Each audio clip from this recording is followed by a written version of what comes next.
सिलाई का तो जमाना ही नहीं रहा। मगर जब मेरी आंखें डबडबाई हुई देखी तो वो चुप हो गया। शाम को जब ऑफिस से निकली तो वही डर था कि कहीं फिर सामने आना जाए ऐसा जाए, और हुआ भी यही। बस स्टॉप पर मैं खड़ी थी, तभी आरशा भी बाइक पर आ गया।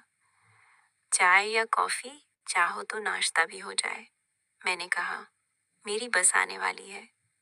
वो बोला, मेरी बाइक ज्यादा तेज है और अगर भरोसा ना हो तो अगली बस 1 घंटे बाद आएगी। मैंने कहा, मैं पैदल चलूंगी। वो मुस्कुराकर बाइक से उतरा। चलिए, मैं भी पैदल ही चलता हूँ। बस स्टॉप के पास एक छोटा सा होटल था। वहां बैठकर उसने कॉफी मंगाई, मैंने चाय।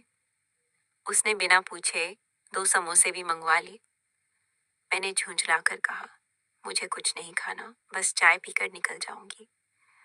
उसने धीरे से कहा, आज आपकी आंखें देखकर कुछ खाया नहीं गया। मैं फिर से चुप। वो बोला, आपके आंसू कयामत ढा रहे हैं और अगर यहाँ गिरे तो मुझ पर वाकई कयामत बरस जाएगी। मैंने गुस्से से देखा, फिर चाय का कप खत्म किया और 20 रुपये रखकर बाहर निकल गई। उस दिन के बाद मैंने उससे दूरी बना ली, पर वो रोज अपनी मासूमियत से मुझे फिर करीब लाने की कोशिश करता रहा। फिर एक दिन मीटिंग थी और मैं लेट पहुंची। बॉस नाराज हो जाते, मगर उससे पहले अर्श भी बोल पड़ा, सर, वाणी जी को मैसेज भेजना भूल गया था, मेरी गलती है। जबकि उसने मुझे मैसेज भेजा था, मैंने ही बिना पढ़े डिलीट कर दिया था। उसने मेरी गलती अपने सिर ले ली थी। उस दिन के बाद कुछ बदल गया।